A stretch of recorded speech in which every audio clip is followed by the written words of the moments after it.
네, 그럼 이제 질문해 주신 부분에 대해서 답변 마저 해보겠습니다. 어, 일단은 정보 접근성이 굉장히 대체로 좋은 사실인데요. 그게 돈 버는 데에는 별로 도움이 안 된다고 생각합니다. 그 뒤에 좀 이어서 말씀해 주실 내용이 있으셨을까요? 네.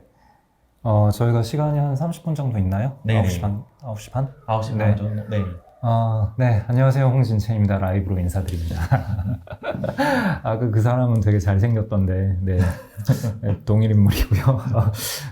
그날 메이크업을 하고 머리를 자르고 그날 이후로 아직까지 안 잘랐네요. 네, 그 머리가 길어서 이렇게 됐어요. 네. 일단 이렇게 다시 인사드릴 수 있게 돼서 반갑고요. 제가 채팅으로 열심히 답변을 드렸는데 거기서 답변 못 드린 부분부터 라이브로 말씀을 드릴게요. SHK님께서 기관 대비 개인이라 해당 기업에 대한 정보 접근성에 대한 기회 차이가 있을 것 같다고 가끔 울컥하며 올라옵니다. 혹시 어떻게 생각하시는지요? 이 질문부터 할게요. 네. 여기서 제가 정보 접근성이 기관이 네, 이렇게 답변을 드렸죠. 그러니까 이게 정보량이 기관이 많은 거는 사실이긴 한데 이게 정보량이 많다고 해서 돈이 되는 게 아니거든요. 얼마 전에 한국 경제전쟁꾼 거기서도 그 어떤 연구 결과를 인용을 하면서 말씀을 드렸는데 정보량이 늘어나도 어느 정도 지점을 지나면은 그 예측의 정확도가 떨어져요. 근데 반면에 나의 판단에 대한 확신의 정도는 더 올라가 버리기 때문에 저는 그러니까 그 갭이 더 커지는 거죠. 그래서 정보량이 많아지는 것 자체가 저는 독이다라고 생각을 하고요. 그래서 중요한 거는 이 정보들을 가지고 내가 어떻게 잘 조합을 해서 확률론적으로 잘 추론을 하느냐, 이게 중요하다라고 생각을 하고, 그래서 강의에서도 계속 말씀드렸지만 좋을 때 얼마나 좋을 수 있고 안 좋을 때 얼마나 나쁠 수 있느냐, 그러면 현재의 가격대는 그 레인지에서 어느 정도의 범위에 있느냐, 그러니까 내가 유리한 확률에서 싸우고 있는 거냐 불리한 확률에서 싸우고 있는 거냐, 이걸 추론을 하는 게 중요하다라고 생각을 하고, 그런 추론을 함에 있어서 내가 전문 분야가 있을 수도 있고 혹은 내가 취미생활로 하고 있는 남보다 더 잘할 수 있는 어떤 분야가 있잖아요. 남보다 더 깊이 알고 있거나 어떤 일어난 현상에 대해서 남과 다른 해석을 내릴 수 있거나 혹은 남보다 더 많이 알고 있거나 혹은 좀 그 산업의 흐름 변화에 대해서 내가 좀 더 남보다 빠르게 캐치할 수 있거나 뭐라도 내 강점이 있는 분야가 있을 거잖아요. 이거를 워런 버핏은 서클 오브 컴피턴스라고 불렀고, 그 영역이 어디인가를 확인을 하는 게 중요하지, 전반적인 정보의 양의 총합이 저들이 나보다 더 많다? 이거는 별로 중요하지가 않아요. 네. 그래서 실제로 그 기관이 정보가 많지만 기관들의 평균적인 수익률은 떨어지고요. 그래서 거기에 추가로 질문을 주신 게 SH님께서 SW님께서 추가로 질문을 주신 게, 엄청난 고수들이 모인 기관의 수익률이 생각보다 낮은 건 분산된 포트폴리오 같은 여러 가지 이유가 있을까요? 라고 질문을 주셨잖아요. 네. 그래서 이게 일단은 첫 번째는 주식의 고수라는 게 과연 뭔가라는 거에 대해서 저는 좀 상당히 부정적인 입장이고요. 우리가 흔히 생각하는 어떤 실력이 좋은 사람, 뭐 실력이 좋은 어떤 외과 의사라던가 실력이 좋은 뭐 영어 강사라던가 거기에서 이야기하는 실력이랑 이 투자에서 이야기하는 실력은 좀 많이 구분을 해야 된다라고 생각해요. 거기에 대해서는 뭐 운과 실력의 성분 방정식이라는 마이클 우신의 책을 읽어보면은 뭐 좀 더 자세하게 나올 거고요. 그래서 일단 기관 투자자가 투자의 고수들, 투자 능력이 좋은 사람들인가라는 거에 대해서도 저는 좀 상당히 부정적이고, 물론 실력 없는 사람들이 모여있다 이런 뜻은 아니고, 그 실력이라는 게 우리가 흔히 생각하는 실력과는 좀 많이 다르다라는 거고요. SW님께서 잘 지적을 해주셨듯이 뭐 분산된 포트폴리오가 하나의 이유가 될 수 있는데, 포트폴리오가 잘 분산이 돼 있으면은 그 포트폴리오의 변동성이 줄어드는 거지 수익률이 반드시 나빠지는 건 아니거든요. 근데 평균적으로 벤치마크 수익률, 뭐 코스피면 코스피 아니면 미국이면 뭐 S&P 500 이런 수익률을 평균적으로 하회하는 이유는 저는 거래량이 너무 많고, 그러니까 회전율이 높고, 그 다음에 좀 인간으로서 하는 어떤 불합리한 의사결정들을 계속 반복하고, 거기에 더해서 또 직장인으로서 윗사람의 눈치를 보면서 자기 자리 보전을 위해서 해야만 하는 어떤 이상한 의사결정들이 있어요. 거기에 대해서는 월가의 영웅이라는 책의 첫 파트에 잘 나오고 있습니다. 그래서 그런 것보다는 그냥 원래 투자라는 게 어렵다. 그래서 그게 기관 투자자건 개인 투자자건 딱히 다르지 않다. 그렇게 이해를 해주시면 될 것 같습니다. 네, 일단 쌓인 질문이 좀 많아서 제가 빠르게 넘어갈게요. 네. 숲허블님께서, 혹시 최근에 잘못하신 질문이 있으실까요? 잘못한 질문이라, 잘못한 질문. 그러니까, 실패한 의사결정? 그러니까 투자의 결과, 내가 손해를 봤다. 이런 거는 뭐 최근에도 있었고 언제나 있어요. 근데 잘못한 질문에 대해서는 무엇이 잘못된 질문인지 저 스스로는 뭐 언제나 자기는 질문을 잘 한다고 생각하잖아요, 모두가. 그래서 나는 질문을 잘못 던졌구나라는 거는 나중에 생각이 나면 언젠가 기회가 되면 말씀드릴게요. 지금 당장은 떠오르는 게 없는데 실패한 의사 결정들은 되게 많아요. 최근에 또 좀 약간 남의 말 듣고 살짝 샀다가 좀 손해보고 역시 아니구나 하고 팔았는데 팔고 나서 급등하고 그런 게 있긴 있었어요. 근데 어차피 이게 이렇게 될 거라는 거를 저는 뭐 추측은 할 수 있었고 네. 잘 되면은 뭐 한 50% 벌 수 있고 잘못돼도 뭐 10%에서 손해를 끊을 수 있고 뭐 네. 확률은 반반이고 뭐 그런 프로파일이라고 생각을 해서 가볍게 투자를 했던 거고 그래서 뭐 조금 손해보고 뭐 말았거든요. 그래서 개별 의사결정 건은 실패로 끝났지만 이게 전반적인 어떤 저희 의사결정 로직에 문제가 있는 건 아니다라는 생각을 하고 있고요. 그리고 네, 김영현님, 투자 루틴? 투자 루틴이 어떤 질문일까요?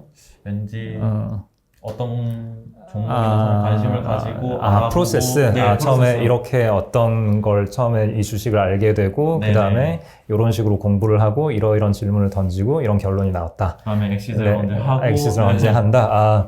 뭐 옛날에는 그런 게 있었는데 지금은 뭐 그렇진 않고요.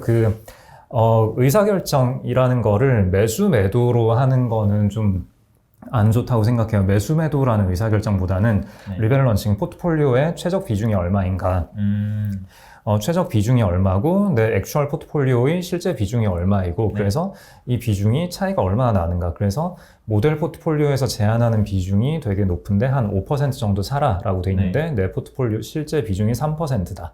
그러면은 여기에서 2%포인트 차이를 메꾸자. 네. 혹은 뭐 그 반대면은 비중을 줄인다. 뭐 이런 식의 의사결정을 계속 반복하는 거죠. 매수와 매도보다는 적정 비율, 리밸런싱 이걸 계속 반복하는 게 훨씬 중요하다라고 생각을 합니다.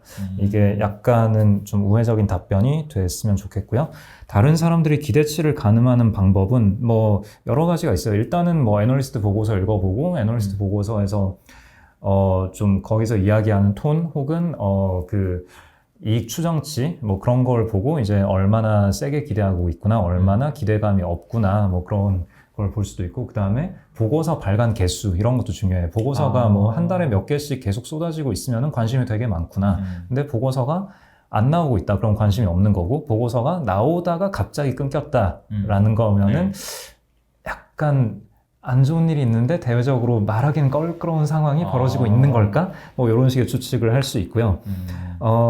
그리고 주변 사람들에게 질문을 하는 것도 좋죠. 투자를 하고 있는 사람들 혹은 투자를 아예 안 하고 있는 사람들 다양하게 대화를 해보는 게 되게 중요하다라고 생각을 합니다. 그리고 뭐 PER이나 PBR 같은 지표도 기대치를 가늠하는 데 되게 유익하고요. 혹시 네. 의사결정을 매수, 매도로만 할 문제는 아니다 말씀하셨는데 네. 앞에서 의사결정을 실패한 적은 있다 하셨잖아요. 네. 질문이 잘못됐는지 네. 모르겠죠. 그럼 의사결정을 실패했다라는 거는 조금 정의가 사람들마다 좀 머릿속에 생각하는 게 다를 수 있을 것 같거든요. 포지션을 유지를 할 때는 뭐가 됐건 내 아이디어가 있어야 되는 거죠. 이 포지션을 내가 유지할 이유가 있는가. 그러니까 매수를 했는데 올랐어요, 익절할까요, 떨어졌어요, 손절할까요, 이런 게 정말 잘못된 질문이에요. 다른 방송에서도 많이 말씀드렸던 거지만 이제 지금 내가 1,000만 원어치 샀는데 800만 원이 됐다. 그러면은 800만 원이 현금이면은 다시 사겠냐? 800만 원어치 이걸 사겠냐? 이렇게 질문을 해야 되죠. 그러니까 이 포트폴리오, 이 포지션을 유지할 이유가 있느냐, 원점에서 다시 생각해 봤을 때 이렇게 질문을 했을 때 대답이 좀 명확하게 나오는 경우가 많거든요. 방금 말씀드렸던 그 사례에서는 애초에 되게 단기 아이디어였어요. 몇 월 며칠에 특정한 이벤트가 발생할 거고 그건 예고돼 있는 거였어요. 그 특정한 이벤트가 발생하고 어떤 펀더멘탈한 수치가 나올 거고 그 수치에 대해서 사람들이 되게 이게 뻥 수치인데 되게 열광할 거라고 생각을 했어요. 근데 뻥 수치에 사람들이 열광하지 않고 에이 그럼 그렇지 이러면서 파는 거예요. 그래서 사람들이 되게 똑똑하구나. 네. 그래서 이제 끝났다. 더 이상 이 포지션을 유지할 이유가 없기 때문에 네. 매도를 그러니까 포지션을 다 정리를 한 거죠. 그러니까 그건 애초에 예상했던 시나리오 ABC 중에 시나리오 C에 해당하는 뭐 그런 거죠. 이런 일이 벌어지면 나는 그냥 털겠다. 딱 그날 터는 게 무조건 목표였어요. 그날 벌고 끝나던가 잃고 끝나던가 그냥 둘 중에 하나인 거예요. 그날 네. 끝낼 예정이었어요. 그냥 잃고 끝났을 뿐인 거죠. 문제는 그러고 그 다음 날부터 사람들이 열광을 하더니 네네. 급등을 해버리는 거예요. 네네. 그러니까 이제 저는 이제 또 한 가지 이제 경험이 생긴 거죠. 사람이 하루 지나서 열광을 할 수도 있구나. 지연 시간이란 게 네. 있어요. 사실 숫자가 약간 둘째 날에 더 숫자가 더 많이 공개가 됐어요. 네, 첫째 날 숫자가 좀 약하게 나왔고, 네, 뭐 그런 게 있었어요. 아무튼 뭐 그런 식이죠. 네. 네, 그래서 어쨌거나 예상 시나리오 안에 있었던 일이 벌어진 거고, 저는 예상 시나리오의 어떤 행동 방침대로 행동을 한 거고, 그렇기 때문에 뭐 대단히 잘못된 건 없는 거죠. 그럼 이제 여기서 이제 저는 교훈을 얻었기 때문에 다음에 비슷한 류의 투자를 하게 된다면은 하루는 더 기다려보자. 뭐 이렇게 할 수 있겠죠. 네, 혹은 이런 일이 벌어졌을 때 절반만 팔고 절반은 하루 뒤까지 가져가 보자. 네. 뭐 이런 식의 제 결정 구조를 수정을 할 수가 있는 거죠. 그런 걸 적어두셨던 거예요? 이런 순간들 적어야죠. 안 적으면 또 다음날 돼서 뻘소리 하거든요. 네. 적는 거 되게 중요해요. 정말 중요합니다. 네. 남승우님, 새로운 산업군, 예를 들면 5G나 바이오 관련주에 대한 투자를 할 때는 어떤 부분을 고려해야 할까요? 호상님께서 보시다가 제일 최근 거를 읽어주시면 좋을 것 같아요. 제가 답변을 하면서 거기에 연관된 질문이 올라올 수도 있잖아요. 네, 그래서 그런 거는 이제 제가 요 화면에서 못 보니까 짚어주시면 좋을 것 같아요. 네. 그럼 일단 넘어갈게요. 남승우님, 새로운 산업군, 예를 들면 5G나 바이오 관련주들에 대한 투자를 할 때는 어떤 부분을 고려해야 할까요? 뉴스는 믿을 게 못 되는 것 같습니다만 5G나 바이오, 여기 또 바이오 전문가분께서 이 방에 들어와 계신데 제가 일단 저 바이오 잘 모르고요. 그래서 바이오는 열심히 공부를 하고 있고요. 새로운 산업군은 언제나 등장하죠. 일단 공부는 되게 많이 해야 되고요. 근데 새로운 산업군에 대해서 투자를 할 때 우리가 조심해야 될 게 대부분이 다 열심히 공부를 하고 있단 말이에요. 그래서 내가 되게 많이 공부를 했다라는 게 수익률에 크게 기여를 하지 않아요. 사실상. 근데 보통은 새로운 산업군이 커져가고 그럼 여기로 돈이 많이 들어오고 돈을 벌죠. 대체로 다 같이 돈을 벌어요. 근데 나는 공부를 많이 했잖아요. 그럼 우리가 어떤 착각을 하게 되냐면은 내가 공부를 열심히 했기 때문에 이렇게 돈을 벌었구나 라는 착각을 하게 되는데 그때 좀 조심해야 될 게 이게 내가 공부를 한 거랑 번 거랑 큰 상관이 없고 크게 두 가지가 있는 거예요. 첫 번째는 유동성이 되게 넘쳐나서 그래서 이쪽 새로운 산업군은 그 일종의 유동성 흡수제로 되게 많이 작용을 하거든요. 그래서 유동성이 넘쳐난 덕분에 내가 돈을 벌 수 있었지 않았을까? 라는 생각 하나. 그 다음에 또 한 가지는 어떤 섹터 내에서 로테이션이 일어나는데 지금도 보면은 바이오가 최근에 좀 저조했었고 오늘은 또 이제 그 변이 바이러스, 오미크론, 누 오미크론, 그것 때문에 이제 또 바이오가 또 주목을 받았는데 최근에 또 몇 달 동안 시드를 했잖아요. 시드를 한 이유는 또 NFT, 메타버스 이런 쪽으로 또 수요가 몰려갔었고. 그러니까 그 비슷한 사람들이 비슷한 종류의 주식을 매매하기 때문에 그 새로운 인더스트리 간의 어떤 상대적인 매력도 이런 거에 따라서도 영향을 많이 받기 때문에 그래서 내가 어떤 새로운 인더스트리에 대해서 펀더멘탈을 공부하는 건 당연히 공부를 하는 건데 그거 더하기 상대적으로 다른 섹터 대비 얼마나 매력도가 있는가 그리고 전반적인 유동성이 어떻게 흘러가고 있는가 이런 것도 같이 고려를 해주셔야 돼요. 그래서 신성장 산업군에 투자를 할 때에는 이게 난이도가 되게 높아요. 근데 초반엔 다들 돈을 벌기 때문에 야, 이런 식으로 투자하면 돼 라는 생각을 하기가 쉽거든요. 근데 한번 털리고 나면은 이상한데 나는 열심히 공부했는데 왜 안 되는 거지? 이렇게 좀 얻어맞을 때가 있어요. 그때 지금 말씀드린 거를 좀 생각을 해보시면 좋을 것 같고요. 그 다음에 말씀드렸고 에디트님 중요한 것일수록 단순할 수도 있다고 생각합니다. 변동성이 심한 요즘 어떤 마음으로 주식을 해야 할지요. 그래서 그 변동성이 심한 요즘이라는 표현을 되게 자주 듣는데 변동성은 언제나 심했어요. 물론 최근에 조금 더 심해진 것 같긴 한데 네. 최근에 빅스 지수가 많이 오르긴 했죠. 근데 네. 빅스는 뭐 작년 초에도 뭐 빅스가 역대 최고를 찍었었고 뭐 변동성은 사실 뭐 높았다 낮았다 해요. 근데 우리는 언제나 변동성이 높다라고 느끼는데 그건 매일매일의 변동에 우리가 신경을 쓰기 때문이고 그래서 여기에 신경을 쓰지 않으려면 일단 첫 번째는 그냥 뭐 오늘 여러 번 말씀드리는 것 같은데 적는 게 중요하다. 내가 이 포지션을 왜 유지하고 있는가. 앞으로 어떤 시나리오를 기대하고 있으며 어떤 시나리오가 벌어졌을 때 나는 어떻게 행동을 할 것이다. 네. 혹은 언제까지 어떤 일이 벌어지지 않았을 때 그쵸. 어떤 일이 일어나지 않는 것도 하나의 이벤트인 거잖아요. 네네. 그럴 때는 또 어떻게 행동을 하겠다. 뭐 그런 걸 적어 놓고 나면은 뭐 주가가 오르건 떨어지건 흔들릴 때마다 적어놨던 거 다시 보면 또 마음이 편안해져요. 그러니까 멘탈 관리 방법에 대해서 질문을 하시는 분들이 되게 많은데 네. 그냥 하는 거예요. 그냥 네, 이건 어떤 노하우가 있는 게 아니라 그냥 나라는 사람 안에 이 의사결정이 돌고 있으면은 네. 이 단백질이 의사결정하는 거잖아요. 네. 이게 안 돼요. 안 되기 때문에 저 바깥에다가 내 의사결정을 떼놔야 돼요. 그럼 얘는 흔들리지 않잖아요. 그렇네요. 네, 네. 그래서 그게 되게 중요합니다. 네. 그리고 케빈 윤님, 투자에 관한 좋은 질문을 던지고 좋은 투자 성과로 연결시키기 위해 직장인 개인 투자자가 꾸준히 훈련할 수 있는 방법이 있을까요? 저는 일단은 뭐 스터디 같은 거 하는 게 좋다고 생각하고요. 어쨌거나 그 같은 관심사를 가지고 있는 사람끼리 의견을 주고받고 하는 게 뭐 일단 정보 습득 측면에서도 도움이 되고 또 서로 좀 자극하는 면도 있고 네. 건강한 측면의 자극 그런 게 있어서 스터디 모임 같은 건 가보시는 게 좋은 것 같고요. 근데 스터디 모임도 또 성격이 또 되게 다양하잖아요. 그래서 네. 뭐 누군가가 종목 찍어주고 리딩하고 가자 하고 이러면은 좀 무서워 약간 이렇게 하시면 되고 좀 공부하면서 하자. 좀 그리고 판단은 각자 하는 거고 책임은 각자 지는 거다. 네. 이런 말을 수시로 반복을 해야 돼요.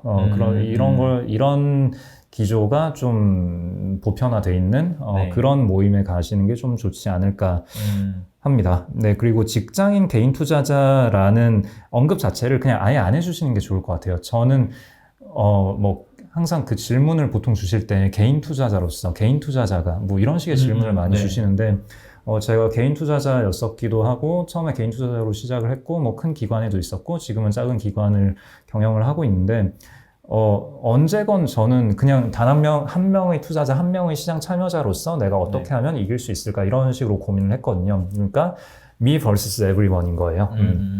그래서 다른 사람들, 기관 투자자, 저 기관 투자자는 지금 어떻게 생각하고 있지? 저 개인 투자자는 지금 어떻게 생각하고 있지? 네. 저 외국인은 지금 어떻게 생각하고 있지? 이런 식으로 나와 이 전체 시장을 그냥 좀 떼놓고 네. 생각을 해보는 그런 식의 사고를 많이 했고요. 그래서 내가 한 명의 개인 투자자로서 어떻게 해야 되지? 이런 식의 질문을 하기 시작하면은 개인 투자자라는 프레임에 갇혀버리거든요.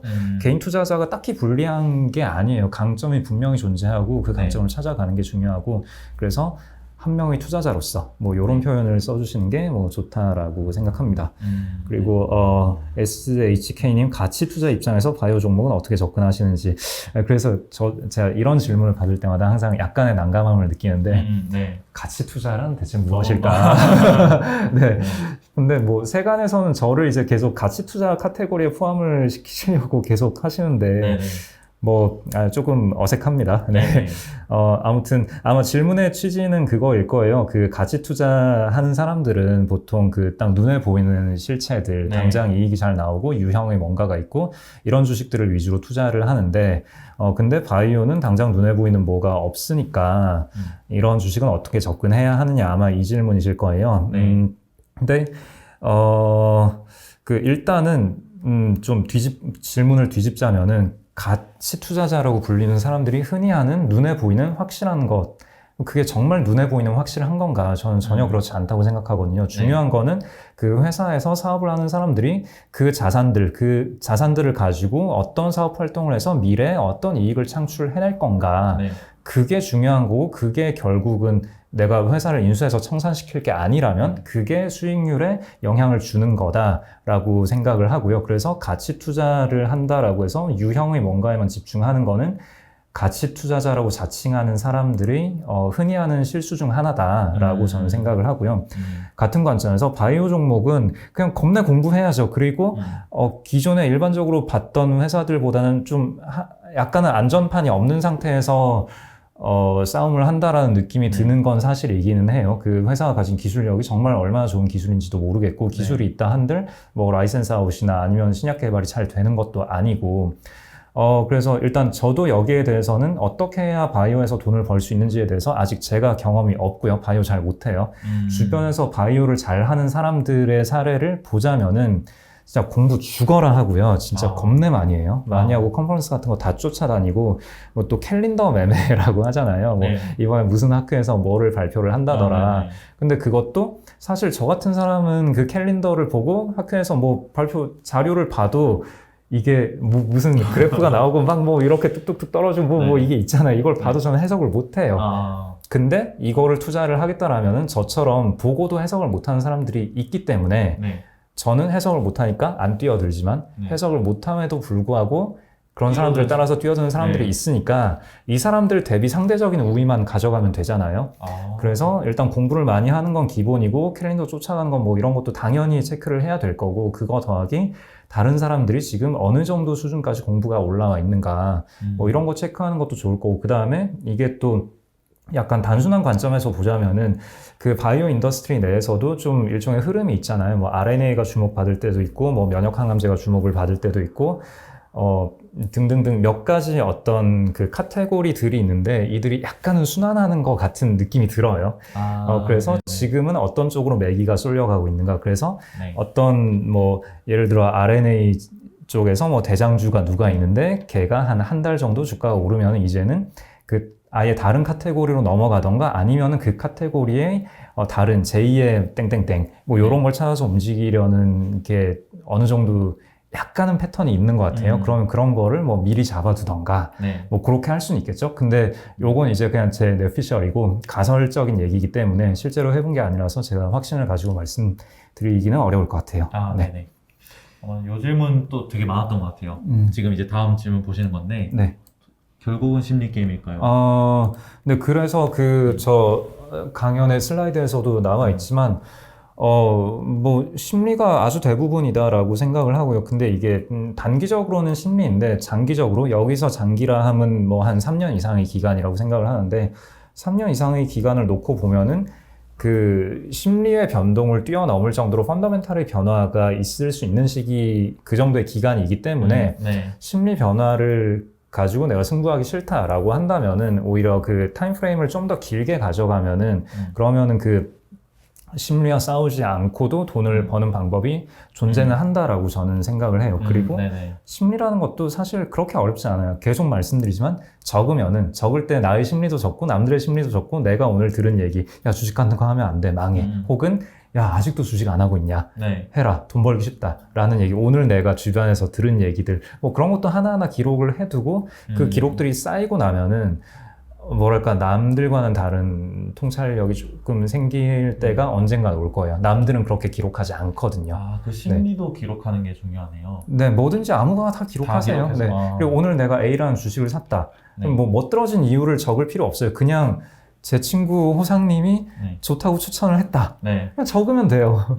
적고 나서는 그러면은 이제 이 사람의 추천을 통해서 내가 이 주식을 샀다라는 명확한 이유가 존재하잖아요. 그럼 나중에 주가가 오르건 떨어지건 이 사람이 해안이 있구나. 혹은 이 사람도 실수할 때가 있구나. 뭐 그런 식의 피드백이 가능하잖아요. 심지어 그런 러닝도 얻을 수 있네요. 나중에 다시 찾아보기 위해서 기록을 하는 거예요. 일단 기록을 하기 시작하면은 그것만으로도 뭔가 조금의 경쟁 우위가 계속 쌓여가는 거다라고 보시면 돼요. 요거 기록 말씀하시니까 관련돼서 방금 올라왔는데요. 기록이 정말 중요한 말씀에 공감합니다. 그래서 브랜던 모이니엔의 책 로스가 생각났는데, 기록상에 가장 크게 틀렸던 순간 덜 틀릴 이런 것까지 해봤다, 이러고 조금만 더 기록에 대해서 개인적인 경험이 궁금하신가 봐요. 뭐 어떤 주식이 있는데 저도 이제 뭐 언제나 모든 주식의 기록을 맨날 다 살펴보는 게 아니니까 한 번은 제가 어떤 주식에 대해서 내가 매매를 되게 잘했다라고 기억하고 있는 회사가 있었는데 한번 이제 매수 시점, 매도 시점을 다 기록을 해놓으니까 뭐 이 정도면 됐지 후후하고 팔았는데 팔고 나서 급등하고 네. 뭐 급등한 이후에 지금이라도 늦지 않았다, 뭐 굉장히 좋은 회사인 것 같다 네네. 이러고 샀는데 사고 이제 또 훅 빠지고 네네. 뭐 근데 각 의사결정을 할 때마다 되게 나름의 저의 이유가 있어요. 근데 이거 네. 지나고 나서 보니까 이제 아유 참 열심히 했다 그런 생각이 드는 거죠. 그래서 근데 그럴 때 보면은 좀 남들이 되게 좋아하고 저도 좀 뒤늦게 따라 붙고 좀 비싸다 싶은 가격에 PER이건 PBR이건 비싸다 싶은 가격에, 그리고 내가 이 회사가 하는 비즈니스, 이 회사가 내놓는 제품에 대해서 내가 직접 써보지 않았던 네. 네, 그런 거에 대해서 좀 크게 실패했던 그런 케이스구나 네네. 라는 그런 케이스가 좀 몇 개 있는 것 같았어요. 네. 제가 공통적으로 하는 실수도 좀 발견할 수도 있겠네요. 그렇죠. 그래서 이제 실수를 누적을 시켜 보면은 아 나는 그런 적이 있었어요. 2015년 그때 좀 수익률이 많이 안 좋았는데 그때 네. 보니까 저는 성장주를 좋아한다라고 생각을 했는데 네. 뭐 다 털리더라고요. 네, 그 한동안 회복을 못 했는데, 네. 그러니까 나는 성장주를 좋아하는 게 아니라, 그 경제적 혜자가 있는 기업을 좋아하는 거였는데, 스스로에 대해서 좀 잘못 생각하고 있었던 거죠. 그리고, 성장주라는 게 꺾일 때 되게 많이 꺾이는구나. 네. 뭐 그런 깨달음도 있었고, 그래서 사람이 털려봐야 진짜 이제 열심히 반성하고 열심히 네네. 진심 노력을 하거든요. 네, 그리고 털릴 때마다 그 선현의 지혜가 적힌 책들을 읽는 것도 되게 좋아요. 지나고 나서 보니까 뭐 예를 들어 월가영이라는 네. 책을 읽었을 때 거기서 하지 말라는 걸 제가 다 하고 있었거든요. 이미 읽고 하셨는데도 그러니까요. 또 돌아보면 사람이 좀 잘 되다 보면은 자만심이 생기고 또 나만의 어떤 방법이 생기고 네. 내가 더 잘하는데 약간 그런 생각이 생겨요. 그래서, 연말이면 이럴 때 한 번씩 다시 또 돌아보는 게 좋겠네요. 네, 그거 되게 재밌어요. 되게 재밌는 과정이에요. 근데 적어놓지 않으면은 또 내 매매 기록을 보더라도 너 이때 왜 샀지? 왜 팔았지? 잘 모르잖아요. 그러면 네네. 피드백이 안 되거든요. 그러네. 네, 평소 하시는 공부나 리서치 양, 네. SWC님, 항상 주식만 생각하시는지요?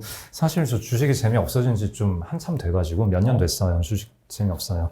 주식 좀 안 하고 싶고. 그래서 리서치 양이 그렇게 많지도 않고, 네, 항상 주식 생각하는 거 아니고요. 뭐 그랬던 시절이 꽤 오래 존재했지만, 한 10년 정도는 그렇게 살았던 것 같아요. 근데, 그래서 내가 오늘 하루 되게 열심히 공부해야만 매매할 수 있는 주식이 있고, 네. 오늘 하루 내가 열심히 살지 않았더라도 회사가 알아서 뭐든 하겠지라는 믿음을 주는 주식들이 있잖아요. 그래서 현재 저는 일단 제가 작은 회사에서 혼자 1인 3역 온갖 걸 다 하고 있기 때문에 일단은 낼 수 있는 시간 자체가 많지가 않고, 그러다 보니까 포트폴리오 구성 종목들이 다 좀 알아서 열심히 하셨겠지 싶은 회사들로 쫙 깔려 있거든요. 물론 이제 저희 회사 다른 매니저들의 종목은 또 다른 형태의 종목일 건데, 그래서 그냥 아침에 일어나서 뉴스 플로우 체크하고 주가의 급변이 있으면 무슨 일 있었지 확인해보고 그냥 그 정도고, 그 외에는 그냥 보고서들 읽거나 책 읽거나 사람 만나서 얘기하거나 오늘 같은 시간을 가지거나 그러고 있습니다. 아니면 애기들이랑 놀고 게임하고 네, 그렇죠. 이게 사람들이 그런 게 있는 것 같아요. 불안한 마음도 있고 확신을 가지고 싶으니 이 정도 공부했으면 됐어. 네네. 나는 이 기준을 잘 하시는 분의 기준을 한번 보고 싶은 마음이 있는 것 같아요. 항상. 네. 정결등 저만큼 공부할 때 듣고 싶은 그런 마음처럼. 네. 그 질문도 제가 많이 받는 질문 중에 하나인데, 어느 정도 분석해야 충분하냐. 네네. 일단, 그러니까 깊이 분석하는 거는 저는 오히려 독이 된다라는 말씀을 아까 드렸고, 정보량이 많다고 해서 내가 유리한 게임이 아니다라는 거죠. 그래서 회사에 대해서 되게 깊게 공부하는 거는 아주 중요하진 않다고 생각하고, 물론 그걸로 승부를 보고 잘 보는 사람들이 있어요. 그리고 저는 그 친구들을 못 이길 것 같아요. 그래서 내가 정보 싸움을 하겠다라는 거는 쟤네랑 싸워서 이기겠다라는 거거든요. 근데 질 거란 말이에요. 지는 싸움 굳이 할 필요 없고, 그것보다는 일단은 일단 첫 번째는 대충 이렇게 얘기를 하는데 몰라서 되게 쪽팔린 거 있잖아요. 예를 들어서 삼성전자를 매매하는데 이번에 갤럭시 새로운 거 되게 예쁘더라 네. 하고 나왔다. 근데 야, 삼성전자는 반도체 영업이익 비중이 60% 이상인데? 네. 라고 했을 때 반도체 회사였어? 아. 이러면 안 되잖아요. 최소한 그 정도는. 네, 그러니까 몰라서 쪽팔린, 물론 어디부터 쪽팔리냐라는 것도 주관적인 기준이긴 그렇죠. 하겠지만, 대체로 남들이 이 정도는 다 알고 있는 거, 그거를 모르면은 일단은 지는 게임을 하는 거다라고 생각을 하고요. 그러면은 이제 그걸 넘어서서, 그러면은 자, 뭐 무슨 라인에 지금 뭐 어디서 소문을 들었더니 뭐 무슨 이제 전공정 장비가 입고되기 시작했대. 그러면은 네. 이제 원래는 6개월 후 가동일 것 같았는데 한 5개월 정도로 가동 시간이 당겨질 수 있을 것 같아. 그러니까 주식을 사자. 뭐 네. 이런 식으로 매매도 많이 하는데 네. 그 싸움을 해서는 이길 수 없다라는 거죠. 그렇게 하는 것보다는 지금 삼성전자를 안 좋게 보는 사람들은 뭐 때문에 안 좋게 보고 있는 걸까? 좋게 보는 사람들은 뭐 때문에 좋게 보는 걸까? 그럼 올해 그리고 내년에 뭐 이익의 예상치가 어느 정도 되는가? 네. 그거 대비해서 그럼 어느 정도의 높은 평가를 받고 있는가? 네. 되게 훌륭한 회사인데 사람들이 되게 싫어하고 있네? 근데 이거는 향후 한 3개월 정도의 시야를 가지고 뭐 3개월 동안 이제 가격이 빠질 걸 생각하고 사람들이 다 때려 팔았다. 네. 라고 했다면은 근데 그럼 이 회사가 망할 회사인가? 아니잖아. 네. 그러면 3개월 내가 버틸 수 있냐? 못 버티면 들어가면 안 되지. 근데 버틸 수 있으면은 6개월 보고 들어가면 또 해볼 만한 싸움 아닐까? 네. 뭐 이런 생각을 해볼 수 있는 거죠. 그러니까 이제 펀더멘탈 한 거는 그냥 일단 남들이 보는 만큼은 봐야 되고 네. 그 다음은 이제 이 사람들이 뭘 생각하는가 그걸 가지고 그걸 고민을 하는 게 저는 수익률에 좀 더 유의미한 결과를 주지 않을까라고 생각을 합니다. 자연스럽게 거기 이어서 네. 다음 질문이 이제 네. 아까 펄을 가지고 그 예시를 한번 들어주셨잖아요. 네네. 펄 말고 다른 또 아, 수단이 될 네네. 수 있는 것? 네. 네. 엘신 리님의 네네. 질문이네요. 네. 펀더멘탈과 다른 사람, 네, PER, 네, 이거 뭐 길게 설명하면 긴데, 뭐 PBR, ROE 방법 많이 쓰고요. 뭐 DCF 이런 거는 뭐 이론적으로는 좋은데 한번 공부해 볼 필요는 있어요. 근데 이게 실무에서 저희가 주식 투자하면서 실무에서 쓸 수는 없는 방법이고, 개념적으로는 되게 중요해요. 공부는 한 번은 해야 되는데, 그래서 대충 뭐 PR, PBR, ROE 정도 알면은 그걸로 충분하다고 생각하고요. 네. 그렇다고 어느 정도의 PR이 딱 적당하다, 뭐 PER 싼 거만 사라, PBR 싼 거만 사라, 이 얘기는 절대 아니에요. 네. 어느 정도의 펀더멘탈을 갖췄을 때 어느 정도의 레인지가 적절한가에 대한 감을 내가 잡는 게 중요하다는 거예요. 네. PER 30배도 쌀 수 있어요. 네네. 60배가 쌀 수도 있어요. 네. 그래서 PER, PBR, ROE 보면 대충 뭐 남들 하는 것만큼은 충분히 하는 거니까 그 정도면 됐고, 어차피 업계에서도 뭐 PR 정도만 봐요, 거의. 그리고 가끔 EV/EBITDA 얘기를 할 때가 있는데, 네네. EV/EBITDA 얘기가 나오면 일단 도망가면 돼요. 아. 네. EV/EBITDA를 얘기를 한다라는 거는 그게 아니고서는 좀 이 주가를 정당화시키기 어렵다라는 뜻으로 저는 해석을 해요. 네. PSR도 마찬가지로 해석하시나요? PSR도 그쵸, PSR이어야만 이걸 정당화할 수 있다라는 건데, 근데 그거는 실제에서는 뭐 조금 다른 얘기예요. PSR 얘기를 들었다고 도망갈 필요까지는 없어요. 네.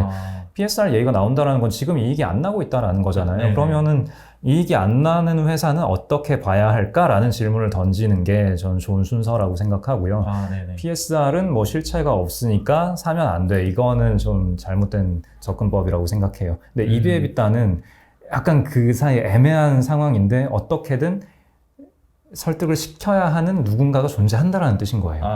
라고 저는 해석합니다. 네. 케빈 윤님, 비슷한 네, 질문이시고, 이거 말씀드린 것 같고, 네, 김현민님, 기분, 네, 기분의 정의와 구성 요소, 기분의 정의와 구성 요소. 그래서 기분의 정의라고 한다면은 그 기업의 미래에 대해서 얼마나 낙관적으로 평가하느냐라고 저는 생각을 하고요. 그래서 그 낙관적이라는 게 당장 내년, 내후년에 대해서 추정치를 되게 높게 잡아놨다라는 걸 수도 있고, 혹은 보통은 우리가 향후 2, 3년도 미래를 예측하기 어려운데 10년 후의 미래, 20년 후의 미래를 얘기할 때가 있잖아요. 네네. 그럴 때 되게 사람들이 기분이 좋구나, 낙관적이구나 라고 저는 표현을 하는 거고요. 네, 경험은 중요하지만 성격 급한 사람들에게는 경험만으로는 너무 많은 인내심이 필요한 간접 경험, 그 직접 경험과 간접 경험은 둘 다 쌓아야 돼요. 직접 경험만으로 볼 수 있는 거는 일화적 증거밖에 없기 때문에 간접 경험 반드시 필요하고요. 그래서 그 훌륭한 선현들이 쓰신 구루들? 책들 네, 그런 거 저는 되게 중요하다고 생각하고 오히려 반대로 약간 중요한 것 같지만 안 중요한 것들이 사실 이 세상엔 좀 요즘 세대에는 너무 많죠. 물론 과거 세대에도 많았지만 그런 것들을 그냥 적당히 참고만 하면서 흘려보내는 게 좀 중요하고 그래서 그러면은 어떤 얘기가 유의미한 얘기고 어떤 얘기가 무의미한 얘기이냐 뭐 이런 게 또 궁금할 거잖아요. 네. 그런 거에 대해서 저는 검증 가능한 이야기를 하는 사람인가 아닌가가 중요하다라고 생각해요. 그래서 어떤 명제를 언급할 때 예를 들어서 뭐 가치주가 유리합니다. 뭐 이런 얘기를 한다라고 했을 때 저는 누군가 그런 말 할 때 뭐 사실 별로 신경 안 쓰거든요. 본인의 일화적 증거만을 가지고 네. 얘기를 하는 경우들이 많기 때문에 근데 여기에 대해서 뭔가 통계적인 근거라던가 어떤 연구 자료라던가 그런 거를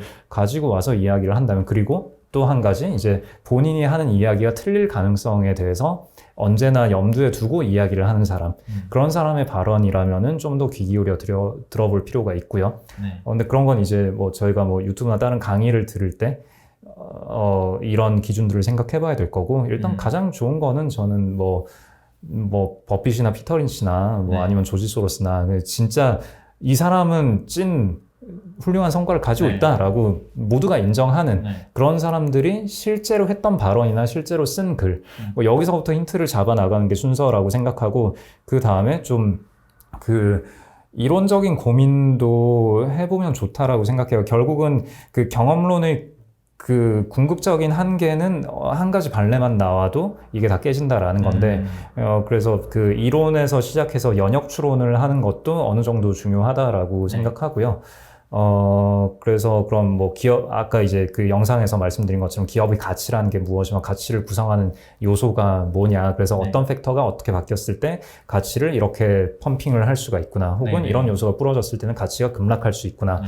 뭐 그런 개념들을 좀 장착을 해두면은 나중에 다른 누구와 어떤 대화를 하더라도 본인의 어떤 그 전반적인 사고 방식에 녹여 넣을 수가 있기 때문에 그런 것도 중요하다라고 생각합니다. 그래서 요즘 읽고 있는 책은 다모다란의 투자 전략 가이드라는 책이 이제 제가 그 공역을 하고 최근에 발간이 됐는데 네. 이제 이 책 홍보 좀 하라고 이제 출판사에서 여기저기 찔러 넣어 주셔가지고 자연스러우셨어요. 네. 제가 번역 안 했던 부분에 대해서 이제 다시 또 읽어보고 하느라 며칠 전까지는 그거 읽었고요. 그 다음에 또 어떤 책이 있나? 그리스인 조르바. 독서 모임이 몇 가지 있어가지고 거기서 읽고 있고 뇌과학 책 중에 올해 가장 감명 깊었던 뇌과학 책이 제목이 뭐더라? 이토록 뜻밖의 뇌과학이라는 책이에요. 진짜 지금까지 제가 한 뇌과학 책 그래도 10권은 넘게 읽었는데 가장 좋았고 가장 압축적으로 임팩트가 있어요. 그러니까 글도 되게 압축적으로 잘 썼고 내용도 되게 좋아요. 밀도 있었군요. 네, 밀도 있어요. 네, 좋아요. 그리고 쉽게 잘 썼고. 시간이 조금 넘었지만 네. 뒤에 조금 질문만 몇 개만 더 해도 될까요? 네네네. 네, 경험이라는 게 사람마다 느끼는 정도가 달라서 얼마나 쌓아야 할지. 그러니까 얼마면 충분한데 라는 질문을 안 하시는 게 좋아요. 그냥 나는 오늘 하나 또 경험을 쌓았다. 뭐 그러는 거죠. 뭐 제가 충분히 경험을 쌓았다라고 저는 얘기를 할 수 있는 거 저도 없거든요. 저도 아까 말씀드렸다시피 이제 그 매매를 했던 게 뭐 한 3주 전이에요. 그러니까 뭐 언제나 바보 같은 짓을 해요. 중요한 거는 바보 같은 짓에 열려 있다라는 거고 이렇게 함으로써 나는 오늘도 또 하나 뭔가 배웠다. 그 과정이 오늘 하루도 계속 반복되고 있다. 그게 중요한 거죠. 생각해보면 충분한 경험이 궁극적 목표가 아니라 투자 수익을 올리는 게 궁극적 목적인 거잖아요. 네, 그렇게 말씀하실 수도 있죠. 네. 그래서 경험이 얼마나 되는지를 자꾸 재는 것보다는 자꾸 그냥 하는 게 중요한 거겠네요. 네네. 그래서 부딪히고 깨져보고 겸손해지고 뭐 가끔 뭐 한 5년에 한 번 정도는 뭐 5년에 하루 정도는 자만해도 되겠죠. 어차피 다음날 깨질 거니까. 네. 돈을 벌기 위한 공부란 무엇에 집중하는 것일까요? 해당 기업을 통해 돈을 벌기 위한 공부. 그렇죠. 그러니까 저희가 뭐 좀 건전하게 투자하려고 하는 사람일수록 기업 분석에 많이 집중을 하는데 사실 이게 다 뭐 하는 거지라는 생각이 들 때가 있어요. 네. 그래서 이 사람들이 열심히 일해서 나한테 돈을 갖다 줘야 될 건데 네. 도대체 어떤 메커니즘으로 이 사람들이 열심히 일하는 게 내가 돈을 버는 거와 연결이 되는 거지? 이 질문을 좀 깊이 한번 해볼 필요가 있어요. 네. 그래서 제가 좀 아는 지인이랑 좀 종종 하는 얘기가 있는데 사람이 네. 너무 열심히 주식 투자는 너무 열심히 할 필요 없다. 어. 그냥 적당히 게으른 게 중요하다. 이런 얘기를 종종 하거든요. 거꾸로 말해서 내가 게으르게 하더라도 돈을 벌 수 있는 형태의 의사결정은 무엇인가. 여기에 대해서 만약에 답을 내릴 수 있다면은 꽤 행복한 라이프를 즐길 수 있게 되죠. 그렇겠네요. 진짜. 네, 율신님, 속해 있는 회사의 상태도 그렇죠. 네, 일단 읽어드릴게요. 제가 속해 있는 회사의 상태도 잘 모르기 마련인데요. 아무리 잘 안다고 생각하는 분야가 있다 하더라도 또 다른 편견이나 선입견에 빠질 수 있지 않을까요? 제가 확실히 안다고 할 수 있는지 확신이 서지 않을 때는 투자를 안 하는 게 더 좋을까요? 이렇게 질문을 주셨고, 네, 안 하면 좋죠. 근데 그럴 때가 있잖아요. 안 하면 계속 마음이 불편해. 네. 네. 그래서 저는 투자라는 거를 한다, 안 한다라고 결정을 하는 그거 자체가 또 되게 리스크라고 생각해요. 우리는 얼마나 할 건데라는 질문을 하는 게 훨씬 더 마음 편해요. 그래서 내가 어떤 인더스트리에 대해서 혹은 어떤 회사에 대해서 이 정도의 지식이 있고 이 정도의 믿음은 있는데 100%는 아니야. 아주 확신은 없어. 네. 요럴 때인 거잖아요. 네네. 그럼 내가 틀릴 수도 있는데 틀릴 수 있어요. 100%라는 확신을 느낄 때가 가장 위험한 때고요. 자, 그럼 내가 숫자로 표현하기 애매하긴 하겠지만 60% 정도의 확신을 가지고 있다면은 60%에 해당하는 만큼 투자를 하면 되고 30%의 확신을 가지고 있다면 30%에 해당하는 만큼의 투자를 하면 돼요. 네, 확신이 없으면 조금 넣으면 되고 있으면 많이 넣으면 되고 그런 거에 비중의 문제로 접근을 하면은 되게 마음이 편해요. Yes or No로 하면은 내가 되게 많이 공부를 해놓고도 마지막 하나의 확신이 서지 않아서 투자를 안 했다. 근데 급등을 했다. 그때 마음이 상하거든요. 되게 마음 상해요. 내가 이렇게 열심히 공부했는데. 네, 그럼 조금 하면 돼요. 오히려 포지션을 가지고 있는 게 더 마음이 편할 때가 존재하거든요. 그 지점을 찾아내는 게 중요하고 그것도 연습인 거죠. 그래서 언제나 깨질 수 있어요. 100% 확신이라는 건 없어요. 네. 네, 윗사람이 항상 문제군요. 이 얘기가 어떤 맥락에서 나온 거죠? 네. 기관의 수익률이 더 낮을 때도 있고. 네, 맞아요. 거기에 네. 대해서 한번 올라왔던 것 맞아요. 같습니다. 네. 요 밑으로는 아마도 네. 새로운 질문은 많이 없으셨던 것 같고, SJ님이 아까 네. 이건 답해 주셨던 내용이기도 한데요. 루틴. 네네. 일단은 뉴스랑 보고서 열심히 읽고, 그리고 주변에 투자 잘하는 사람이랑 친하게 지내는 것도 되게 중요해요. 네. 사실 그분들이 또 열심히 공부를 하셔서 뭔가 또 툭툭 던져주기도 하셔가지고, 네. 감사합니다 하고 또 열심히 공부해야죠. 그래서 일단은 친하게 지내는 사람이 많고, 언제나 그 주변 분들께 감사하는 마음을 가지고. 그게 간접 경험이고, 네. 그분의 기록을 볼 수 있는 기회인 거잖아요. 기록. 우리가 항상 기록을 해놓으라 했는데, 네네네. 내 기록만 보면 참 조금 풀이 좁을 때, 네네. 그런 간접 경험을 통해서 넓힐 수 있지 않나? 네, 그분이 기록을 보여주진 않으시겠지만, 네. 아이디어 단 한마디라도 아이디어만 던져주셔도 되게 감사한 일이긴 하죠. 네. 네. 그래서 중요한 거는 그 아이디어를 들은 이후에 항상 감사한 마음을 표해야 돼요. 그리고 그 결과로 올랐을 때는 감사한 마음을 표하고 네. 떨어졌어도 이건 내 탓이다 라고 하고 그래야 다음에도 알려주세요. 네. 네. 그 와중에 또 계속 질문이 올라와서 진짜 마지막으로 이제 이스트C님 질문 보이세요? 네네, 몇 가지 지표들 주로 보는 숫자나 지표 그것보다는 남들이 어떤 지표에 주목을 하고 있는가 네, 그게 중요하고 또 그거를 기록을 해놓고 나면 또 되게 재밌어요. 이 사람들이 3년 전의 사이클에서는 이러이런 지표를 되게 중요시했다가 네. 지금 사이클에서는 이 지표를 중요시하네? 네. 이상하네? 그럼 왜 이게 더 이상 안 중요한 건가? 왜 안 보지? 기록을 해놔야 이걸 알 수 있잖아요. 근데 네. 또 3년이 지나면은 저 지표는 틀렸고 이게 맞아 네. 하면서 또 막 시장이 바뀌는 그런 게 있거든요. 그래서 사람들이 좋게 생각하는 지표를 그게 뭐냐라는 걸 좀 열린 마음으로 계속 음. 받아들이려고 하는 게 중요한 것 같고요. 그래서 기업 분석과 상황 해석을 위해 보는 지표는 뭐 뻔하죠. 사실 뭐 아까도 말씀드렸다시피 뭐 PER, PBR 뭐 이런 것들 네. 보는 거죠. 네, 네. 시기별로, 기업별로 얼마 또 다른지. 네, 뭐 예를 들어서 이게 네. 딱딱 투자 의사결정에 직접 반영되는 건 아니지만 예를 들어서 실업률 지표 같은 거. 근데 실업률이 한 4%, 5% 정도면 사실 거의 완전 고용에 해당했다라고 네. 생각하거든요. 그래서 2015년에 그 정도 됐을 때 이미 금리 인상을 시작을 했었고, 네. 근데 지금 연준이 어떤 목표치를 제시했다라고 해서 그 목표치를 도달하지 않았다고 해서 이제 금리 인상 아직 멀었다. 뭐 이런 주장들이 저는 좀 위험할 수 있다. 연준이 언제든 말을 바꿀 수 있다. 네.